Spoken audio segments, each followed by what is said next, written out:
अब तीसरा विश्व युद्ध शुरू हो चुका है। दुनिया खेमों में बंटना शुरू हो चुकी है।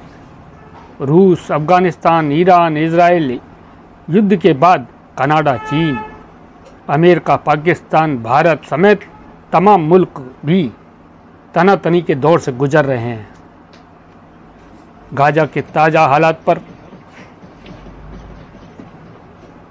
फिलिस्तीन ने इजराइल पर हमला कर 5000 रॉकेट एक साथ दाग दिए हैं, जिसमें 300 से अधिक लोगों की मौत हो चुकी है और यह सिलसिला अभी तक जारी है।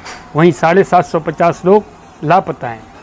वहीं इजराइल ने पलटवार करते हुए फिलिस्तीनियों के ठिकाने पर जवाबी हमला तेज कर दिया है, जिसमें करीब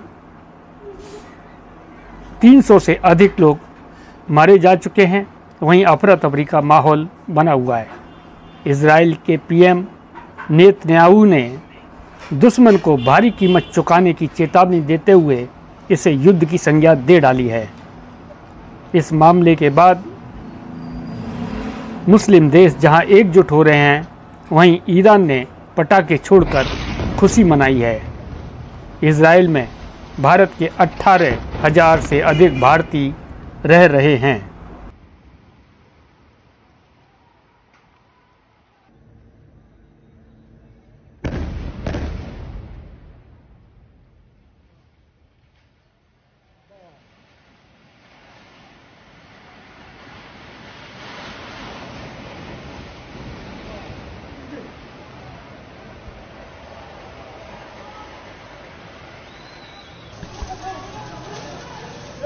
אזרחי ישראל, אנחנו במלחמה, לא במבצע, לא בסבבים, במלחמה.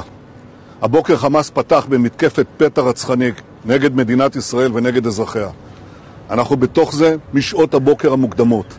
כינסתי את ראשי מערכת הביטחון, הנחיתי קודם כל לטהר את היישובים מהמחבלים שחדרו פנימה. הפעולה הזאת מתבצעת בשעות הללו. במקביל הוריתי לבצע גיוס מילואים נרחב ולהשיב מלחמה שערה בעוצמה ובהיקף שהאויב לא הכיר. האויב ישלם מחיר שהוא לא ידע מותו.